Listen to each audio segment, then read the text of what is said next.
Adelante. Bueno. Hola, muy buenos días, señor presidente. Soy Pepe Ramírez del canal El Charro en Vivo, un canal de medios digitales. Presidente, aquí en la mañanera hemos hablado sobre la crisis institucional que se vive dentro del Poder Judicial.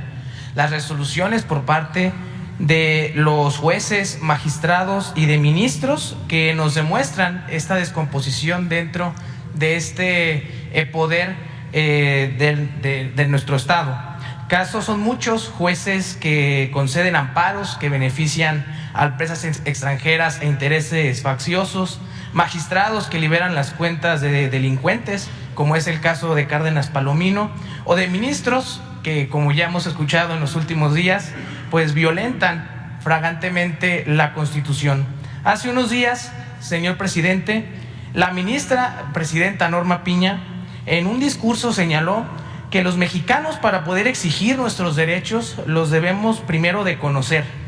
Y este es un argumento que nos demuestra la burbuja en que viven las autoridades que deberían de impartir justicia.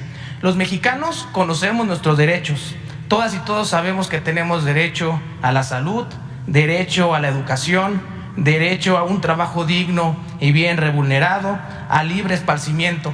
El problema, presidente, es que las autoridades no cumplen con ello. E independientemente si los ciudadanos, en este caso, no conocen sus derechos, las autoridades deben de garantizarlos, sí o sí. Todas y todos los mexicanos tenemos derecho a la justicia pronta y expedita, y en este caso, presidente, pues es uno de los derechos más vulnerados en nuestro país. Hay ciudadanos que llevan años en la cárcel y no tienen sentencia, y aquí también lo hemos denunciado una y otra vez. Los que deberían de proteger y hacer valer la Constitución son los primeros en violentarla, y mucho de esto, presidente, se debe a que ellos no le rinden cuentas a nadie. Por esto, presidente, ¿no cree que es momento de cambiar la forma de elegir a los magistrados y los ministros? Porque muchas veces no llegan los mejores perfiles ni los más preparados. Y voy a dar un caso en concreto, pero hay muchísimos. En este caso, la ministra Norma Piña, cuando tuvo su comparecencia para ser electa ministra de la Suprema Corte en el Senado de la República, fue señalada por su ineficiencia y su baja productividad en los espacios en los que ella estaba como magistrada. Peor aún, sostuvo en esa comparecencia que no existía la corrupción en el Poder Judicial, cuando todas y todos sabemos que es lo contrario. Hoy se habla de pesos y contrapesos, de que el Poder Judicial es el contrapeso del Poder Ejecutivo. Y la pregunta es, y creo que muchos mexicanos nos la hacemos, ¿quién es el contrapeso del Poder Judicial? ¿No cree, presidente, que es necesario buscar a través de una iniciativa la autonomía del Consejo de la Judicatura? Porque al final, pues los que están dentro del Poder Judicial son jueces y parte, y pues nunca le dan, en este caso, pues cuentas a nadie, y menos a las y los mexicanos. Y, presidente, ¿apoyará la iniciativa que se tiene pensada presentar en el Senado de la República para que los jueces, los magistrados y los ministros sean electos a través del voto popular? Pues es muy buena tu pregunta. Yo coincido de que tiene que haber una reforma al Poder Judicial. Ayer hacía yo una reflexión de que se puede llegar al gobierno, pero hace falta la transformación del Estado, porque una cosa es el Poder Ejecutivo y el Estado mexicano tiene que ver con otros poderes que necesitan reformarse. Se ha avanzado bastante en el Ejecutivo, sobre todo combatiendo la corrupción, que no haya impunidad. Se ha avanzado en el Poder Legislativo, ya no hay moches para autorizar el presupuesto. Antes les daban a cada diputado, a cada senador, le daban un presupuesto, o sea, un soborno para que votaran. Se llegó al extremo de que 3 años seguidos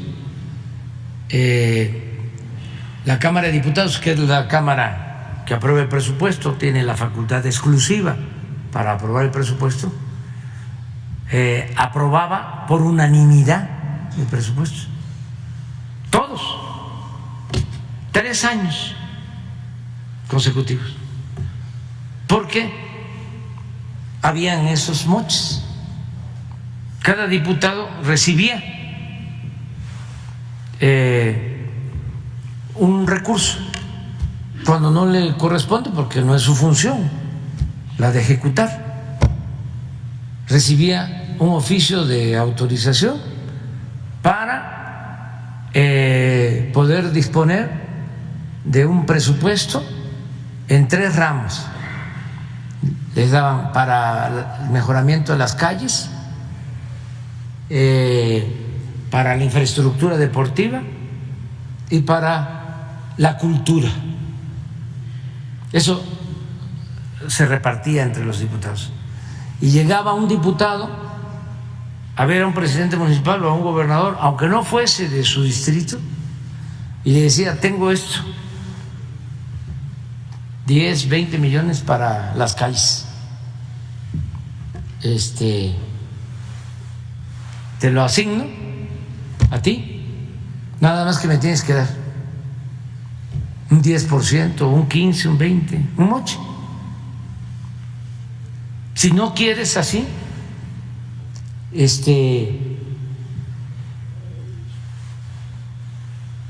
se hace la obra, nada más que yo propongo a la empresa constructora.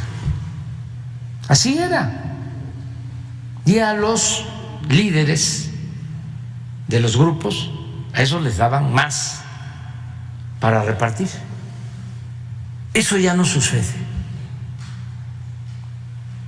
Por eso nosotros no sacamos unanimidad en la aprobación del presupuesto. Pero no quiero unanimidad, no, a ese precio, lo que diga mi dedito. Entonces ha avanzado la Cámara de Diputados, la Cámara de Senadores. Es muy vergonzoso que cuando autorizan, cuando aprueban la reforma energética, les dan dinero para votar. Y hay algo, bueno, no lo voy a decir ahorita porque tenemos invitados y aquí hay pluralidad, pero está demostrado, está preso el que estaba de director de Pemex, y en su declaración oficial habla de que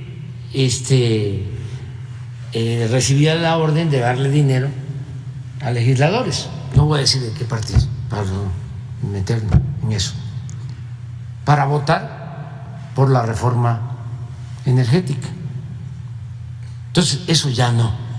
Sin embargo, como tú lo señalas, el Poder Judicial requiere renovarse, y es un asunto complejo, porque es un problema estructural. No son los jueces nada más, no son los magistrados, no son los ministros, es, vamos a decir, la abogacía y la formación de los abogados y las escuelas y la educación, porque se tiene que tener abogados rectos, profesionales, honestos, cercanos a la gente. Hace unos días comentaba, si este ministro, ¿no?, que canceló la ley electoral, uno solo, como Su Alteza Serenísima, como representante del Supremo Poder Conservador. Imagínense suspender una ley, un ministro, una ley aprobada en el Congreso. Si hay un poder que tiene que ver con el pueblo, que tiene que ver con la soberanía popular, es el legislativo. Y que una gente que no es electa por el pueblo suspenda una ley, pues ya se pueden imaginar lo que eso implica. Bueno, si ese mismo señor con facultades amplias, abusando del poder, dijera: a ver, presidente,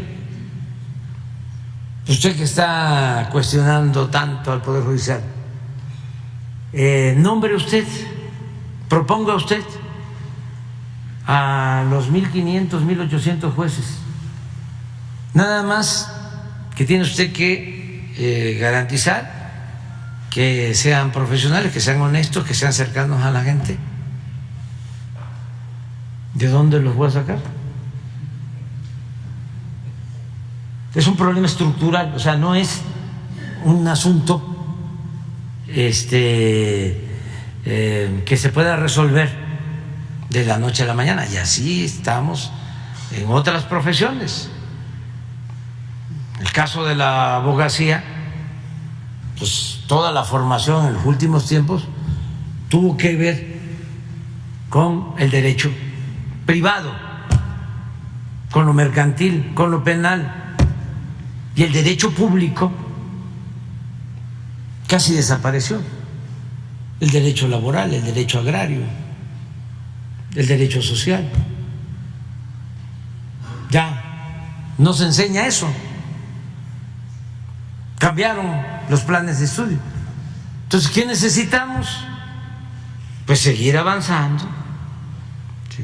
Seguir reformando, transformando, mejorando los planes de estudio, poniendo en correspondencia la educación con la nueva realidad que estamos viviendo en el país. Y algo que es muy importante, que tiene que ver con lo que ya hablamos, es fortalecer valores y el humanismo, que en todas las escuelas, en todas las profesiones, hay un tronco común sobre humanismo, sobre moral, sobre ética. Y después, ya, que vengan las eminencias en lo técnico, en lo científico, pero que nada humano no sea ajeno, para tener así buenos profesionales. Porque si no, pues todo es mercantil, todo es material, y lo espiritual se queda de lado. Es un asunto estructural, es un asunto de fondo, es pensar en el bienestar material, pero también en el bienestar del alma. Entender que la felicidad no solo es lo material, no solo es la fama, los títulos. La felicidad es estar bien con uno mismo, estar bien con nuestra conciencia y estar bien con el prójimo. Esa es la verdadera felicidad.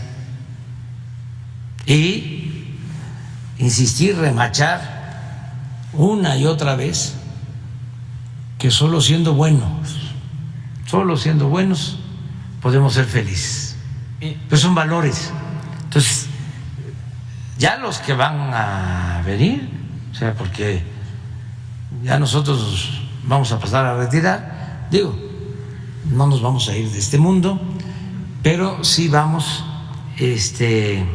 a terminar nuestra encomienda y yo ya me retiro de la política, yo ya cierro mi ciclo y no vuelvo a hablar ni a aparecer en nada público. A finales de septiembre, que entrego la banda presidencial a Palenque, Chiapas. Pero me voy a ir, además de irme con mi conciencia tranquila, me voy a ir también con la seguridad de que va a haber relevo generacional y que nadie debe de sentirse insustituible y no caer en el necesariato y no tener mucho apego ni al poder ni al dinero.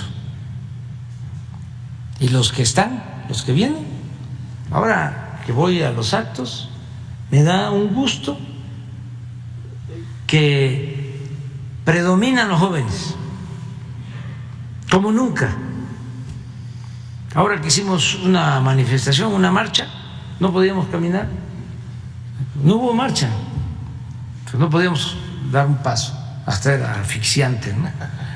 Volteaba yo a ver, así, para agarrar aire, y lo que más me fortalecía era que veía a mi alrededor puro joven, y en mis adentros les decía, ya triunfamos, porque hay relevo generacional.